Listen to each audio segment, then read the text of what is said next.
I'm ready. Alrighty. Welcome back to the Marathon Mortgage Happy Hour. I'm Mike Witzak. I'm Rory Farrell. And who is this in the middle here? This Jake gentleman Toiberman. Welcome, Jake. Thanks for coming on to the podcast. I know kind of hit you with this one last week, and you were all for it. You jumped right on the opportunity to come on. I really appreciate it. So thanks for coming on. Thanks so much for having. Yeah, absolutely. So as per usual, we'll run through the beer here, and then we'll get a little bit into you, and then we'll discuss our wins. So You want to pour, and I'll talk about beer a little bit. So today we are going to be sampling. It's called Little Lighthouse. So it's a milk stout, coffee and milk stout from Warwick Farm. So we've done a bunch of Warwick Farm beers on the podcast at Warwick, Jamison area, right off of 263 in Alms House in Bucks County. So one of my favorites, and full disclosure, it's 10 a.m. right now. So yeah, I figured a coffee milk stout was probably the way to go. Maybe not a double IPA type of morning, but it's just a different style than we typically do. It's going to be nice and smooth, nice and creamy. The milk flavor comes from the lactose that's used in the brewing process. So it's basically a milk sugar. So thank you. And it'll be a nice little morning sipper. Nice. Hopefully we're productive after this. Looks very appetizing. Yeah. So cheers.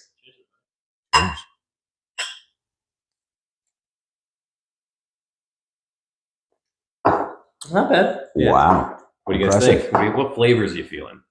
Coffee. Coffee, yeah. It's roasty. Most certainly. I really like the aftertaste too. It's got a little sweetness. Yeah. And then it says right here, coffee beans and lactose. That sweetness comes from the lactose. There you go. Interesting. Yeah, have we had a milk stout on here before? We've done one or two of them, right? We've done other stouts. I don't know if we've done a milk stout. I feel like We've done an Irish stout last. We've done a St. Patty's coffee Day. one before too. Yeah. And I don't think I was a huge fan of the last one, but I like this one. Yeah. Do they have a place where you could come in and drink in-house? It's one of the most beautiful tap rooms I've ever been to. Really? Beautiful. Yeah. It's, so if you're familiar, it's 263 in Alms House. Yeah. It's right. It's like probably 2 minutes up Alms House. They have this giant property, giant hop fields, big outdoor beer garden, but then the actual tap house is like this. They built it from scratch, but they made it look like an old school like chalet cabin. I will be It's there incredible. in less than 2 weeks checking that place out. And every one of their beers that I've had has been excellent. Like they're only a couple years old. They opened up in the pandemic. Started out really smart. So pandemic was obviously shutting everything down. They were like, we're going to fire cans out of the back door, and they just sold cans, and they just financed themselves and got through the pandemic. And now, I mean, it's incredible. It's one of my favorite places. Amazing. Yeah, So and that's worth checking impressive coming from you, because knowing how many tap rooms you've been in, doing beer Hundreds. sales and everything. Yeah. Yeah, it's incredible. All right, Glad you like it. Yeah. There's a win right there for me. Seriously. Yeah. Perfect. So yeah, Jake, again, thanks for coming on. Now let's kind of get into you a little bit. How did you? Is real estate your first career? Or did you get into this from another career? How'd that all happen? No, real estate was not my first career. Actually, banking was. Okay. Yeah, I was a bank manager, or started off in retail banking as a banker, a licensed banker, and about 15 years in retail banking, from all the big box banks to the smaller box banks. So yeah, and then it was a great experience, and yeah, it was fantastic. Awesome. Yeah. So you know a little bit about our world. So you get the Yeah. finance, but Oh, I most certainly do. Yeah. I Yeah. most certainly do. That's awesome. Well, that's a great thing to know as a realtor, though, because I feel like a lot of people who get into real estate don't have, I guess, a ton of knowledge on the mortgage side. When you get into real estate, I know, when I was even getting into mortgages, I didn't know what we did here, what we were doing. I know Rory is the same way, right? You got into this, your dad was like, yeah, I mean, it's foreign to you if you've never bought a house before, if you never, you didn't grow up with that industry. My dad actually worked at this company for 20 years prior. That's how I got working with them. But even then, like I lived in California, and buying a house in California in your 20s was not even close to on my radar. So it just wasn't something that I thought about. What part of California? I lived in San Diego for 8 years and then San Francisco for 2. Awesome. So, and then realized that we would never own a home in San Francisco. So we moved back in like 2015, 16. So, Awesome. yeah. and do you think that your banking past, I mean, obviously I feel like it has, but do you think that helps a lot with making your clients comfortable and helping them out through the whole process? Yeah, it absolutely does. But I think anyone that has some sort of a customer service background will have an asset. but banking most certainly, because it's all about customer service when you're in retail banking. Yeah, that's absolutely. interesting. It's more you felt like you pulled more of your customer service as an asset versus the financial part. That's super interesting. Yeah. I mean, like you said, the financial part probably doesn't hurt. But. Oh, I mean, it's right there, but customer service, because everything is graded up on your reviews, feedback, until you're blue in the face. And that's really, you're forced to deliver white glove service. Yeah, absolutely. And I think that's what goes a long way with people. And that's how you get referrals in this business, which is what you kind of live for, is referrals. So Precisely. if you're not doing white glove service, then nobody really wants to work with you, unfortunately. Yeah. Not a second time, at least. Yeah. You might get them the first time. Yeah. You're not going to have a long career in this industry. Yeah, exactly. So, and then how long have you been doing real estate for? When did you start your real estate career? Got my license about 5 years ago. Okay. Wow. Yeah. Awesome. And then you've been doing it ever since, full time, or? Yeah, exactly. Full time. Actually, the way we transitioned was, while I was still in banking, we ended up, my wife and I, we ended up purchasing our first rental property. Okay. So my goal is to continue to help others while still acquiring and teaching others how to acquire investment properties. Yeah, and I remember seeing, and if you guys don't know, Jake does a lot of social media as well. I'll put all of his, hashtags or links here right on the screen. Then I'll put them all in the bio as well, so you guys can go check them out. But I remember seeing a while ago one of your reels. You were saying, "Look, I don't care what my children want to do in the future. They could be whatever they want to be, as long as they're buying rental properties. I don't care." Yeah, I mean, to me, that resonates because the fact that at the end of the day, no matter what we do, we want stability. We want security as human beings, whether it's shelter, spouses, or anything of that nature, businesses. We could work at a Fortune 500 company, but in a downturn, they're still going to have layoffs. We're still not really that secure. In businesses as well, again, we are dependent on the economy, and if it's a downturn, it's difficult to survive. Yeah. So by having assets, that's really, I feel, in my opinion, of course, only, that is the best way to shield yourself from any insecurity. Yeah, no, I 100% agree with that. And I think if there's ever a better time to talk about that, it's right now, showing this market and what we've all been going through. And how have you been feeling with this market? Are you still, do you feel that it's slow? I know you're a very busy realtor and you're very good at what you do. And I feel like talking to realtors like you and getting this out is good for other people to learn from, because you obviously have a lot of experience. You're still chugging along in this market when a lot of people are getting out. Do you feel like there's something you're doing differently, or is it kind of just putting your head to the grindstone, or your nose to the grindstone and working hard? Just like every other realtor, I've taken a significant hit, essentially, as far as production wise, of what I'm capable of, what I was used to doing. Again, economy affects all of us in every aspect of life. So we just have to figure out our core pillars. Where is that support, a crutch that we can have, and then double down on those support crutches so we don't spread ourselves too thin. But yes, Yeah. I've been tremendously affected, like most other realtors. Yeah, no, absolutely. And I think speaking in our business too, we've all been titled loan officers. Everybody's been affected, but just, it's all swing, right? So we're on this side of the swing, and when we come back here, a lot of people are going to be out of it, and we'll, hopefully still be here doing what we're doing. So as far as being in real estate for 5 years and collecting rentals, I guess you passed one now, or do you have multiple rentals now? Or A couple. okay, there you go, very nice. Yeah, so I'm Keep it on. close to the chest. There you go. Yeah, exactly. Smart. Michael's got a couple too. I got a couple too. Yeah. But that's Maybe on a different podcast, we could share horror stories. okay. Yeah, absolutely. We can definitely Hopefully share- that's a short podcast. I don't want you to have too many horror stories. Yeah, rentals will do that. They'll have horror stories, I think, regardless. Yes.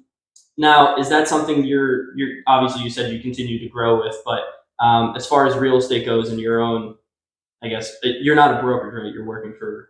Yes, I am not a broker. I am an agent working within a brokerage. Now, is that something you see yourself maybe branching off into the future, doing your own brokerage, or do you not want to have a team? You just want to grow yourself and your own brand? Not at this time. Has not crossed my mind. Yeah. I'm happy doing what I'm doing now. I have other agents that are able to assist me while I'm assisting them in their goals. So I think at the moment, it's perfectly fine. Perfect. That's awesome. And I think sometimes simple is a lot better. didn't grow yet. I mean, especially, we talk about with Tommy's got a bunch of rentals. Like at some point, you're going to hit a critical mass of time. I mean, you have 2 kids, time, attention, love. Like sometimes keeping things a little simpler, keeping things in house. That's kind of my philosophy with a lot of things. It's like the less stress, the less craziness. Like as long as you can kind of like spend time with your family, make money, make the money you need to survive. And, keeping it simple sometimes is the answer. At least maybe even for like a 5-year period. While the kids are young or something. And then, pedal to the metal as you get a little older, have a little bit more time. So we were just talking about how crazy our weekends are with, dance recitals and basketball coaching and stuff. It's like, you gotta leave time for all that stuff. Absolutely. I mean, currently I have a goal for transactions to assist others. And at the same time, I have a goal for acquisitions. So once I hit one or the other, then that's when we pivot or possibly reassess the situation. Yeah, absolutely. And I guess one more question kind of before we get into our wins for the week and everything. So social media obviously is like a huge thing that's helped me in my career. I'm assuming it's helped you as well, knowing how much you post and everything. How did you just kind of figure that this was a good way to market myself and got into it? Because I feel like you do very well on social media. You're very good at posting. We were talking about this prior to coming on here. Did you just kind of learn from watching other people and grow that way, or how did you get started with social media? Yeah, I mean, honestly, I don't even remember how, but watching others and realizing that being out there doesn't cost you anything. And for someone who's starting out a business and right on the ground floor of something, and to be able to have free publicity is priceless. Yeah. So to be able to have that exposure and what social media does is instrumental to any business. Yeah. I feel like there's obviously a very big age gap in real estate, where there's a lot of young realtors and there's a lot of older realtors, and the older realtors don't feel like they want to be on social media and get involved with that. But I think it really is a huge, kind of piece that's needed in this market, because I went door knocking for 2 years. Going to real estate offices during COVID. Nobody's in a real estate office. Nobody's going to be there when you're going in with rate sheets or products you have to offer. Best way to get it out is on social media. And I always say you have a lot of friends you make throughout your life, but you don't talk to them every day. You have maybe 3 or 4 friends you talk to throughout the week, and that's about it.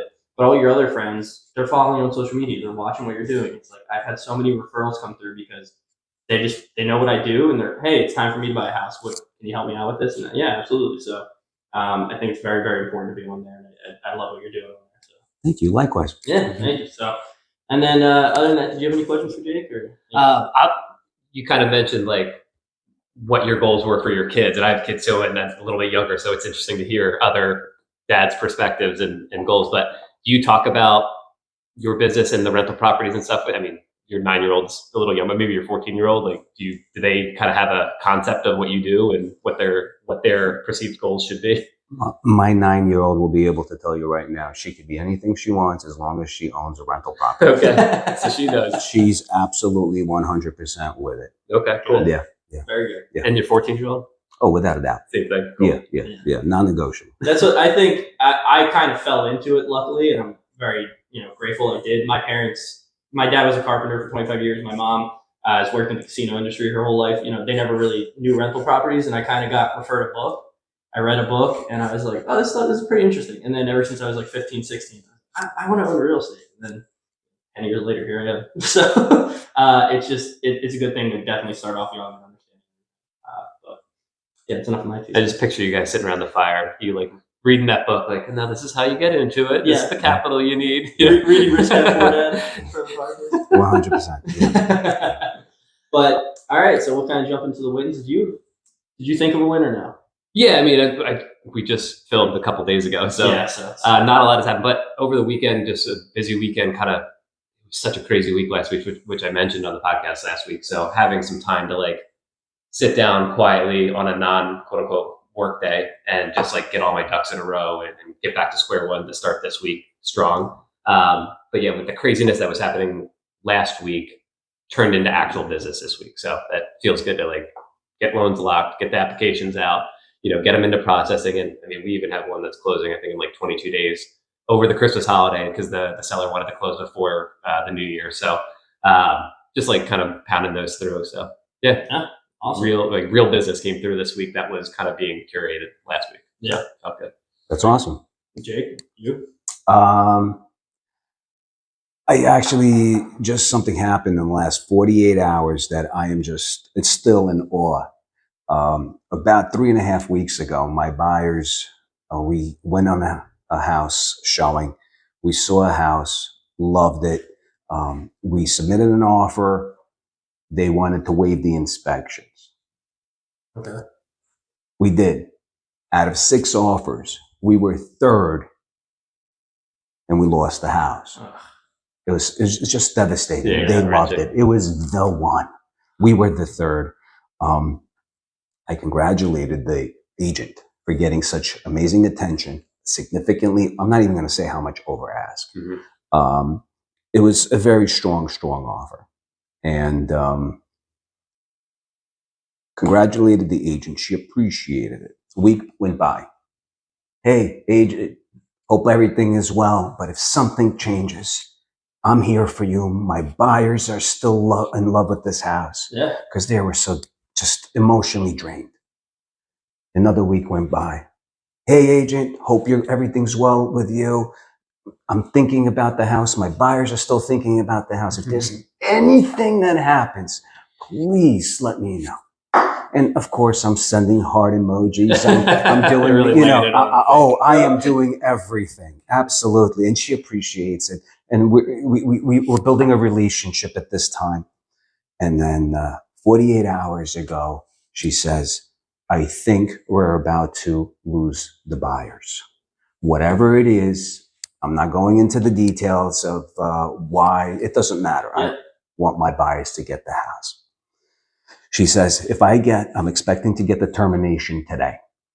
Would it be all right? I turn around, I ask her, would it be all right if I give you an offer today as well? By all means. I reached out to my guys. Do you still want the house? There's this is what's happening. They talked in less than 30 minutes. By the time they were able to connect with one another, they said, do it. Wrote up another offer, almost identical, but they were able to save a couple of bucks because again, yeah. And to speed the story up, we finally got the contract back. Oh, man. And we executed late last night. Feels Today, they're going to get earnest money, so everything's on lockdown. Oh, and I asked, why did you go? Because we were third. We were not second in line. Yeah. The other second was also a cash offer, but it had to have a sale of their own previous contingency. Yeah. They didn't want to do that. My guys were at least 20% straight up purchase, no contingencies. Oh, beautiful. So to me, I feel like I'm 7 feet tall today. Yeah, no, absolutely, as you should. That's huge. Oh my god. No, I that's mean, such a good it story. probably had you probably were about to say you followed up, and you were on their mind. Yeah. That's incredible. That's awesome. We deal a lot with people, especially first-time home buyers, not the 20% down, no contingency type people, who are just getting rejected on their offers. And I mean, it's a little bit of a line, but it's also, I always feel like, hey, the right house will come along. That one wasn't the right one. The next one will be. And I felt that in my own life. When we bought our primary home, 3 or 4 offers on different places, did inspections, we're under contract. And, for whatever reason they fell through. I'm like, I'm so glad we didn't get that house. Knowing what we know now. So it just, sometimes I just feel like the right house will come along at the right time. Exactly. So. Yeah. And I think, congratulations first off. That's such an awesome story. And I think having a realtor like that is what makes you as good as you are. Yeah, absolutely. And I think a similar thing happened with you and your store house. You know what I mean? It was on the market a year ago, and I was just kicking myself for not being more proactive with it. And with the shore houses, it's hard to get away from work and go see it, and all that stuff. It's 2-hour drive down in the middle of winter. It's whatever. Long story short, is that same house came back on the market a year later. In the interim, they had upgraded it. They had fully furnished it. They had basically put it on the market for what we thought was more than what it should have. Again, we weren't as proactive as we should have been. But then 3 weeks later, they dropped the price, and we slipped in there and got a fully furnished store house for what we feel like was a great value. And had we bought it the year prior, it still would have been a great opportunity, but we feel like we landed at the right time. No, Yeah. it's awesome. I guess my win for the week would be over the weekend.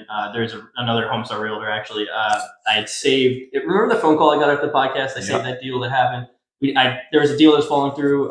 Realtor had called me. He said, "Look, I know you've been emailing me." He's like, "Let's give this a shot." He's like, "I got a deal falling through right now." He's like, "Can you make this happen?" We made it happen. We closed in like 3 weeks, I think. It was a huge deal, and then he actually sent me a referral this weekend. Nice. Yeah, like online application. I'm working through it now. You made him money on that last one that he theoretically wasn't going to make money on. And Yeah. You don't forget those. No, for sure. So that worked out. It was just good to hear from him and seeing the text come through. So I think that's a pretty big win. Yeah. Solid, man. Congrats. Yeah, thank you. So, but other than that, I think I'm all good. You guys, you want to say anything else? You want to tag your stuff here? You might as well mention what your Instagram handle is, and well, he'll put it in there, but you might as well say it. Just Ask Jake. Hashtag Just Ask Jake. That's perfect. it. Cool. There you go. Follow that. All that. Shoot that right up here on the screen again. As always, thank you guys for watching, and see you in the next one. Yeah. Thanks for coming on, Jake. Thanks.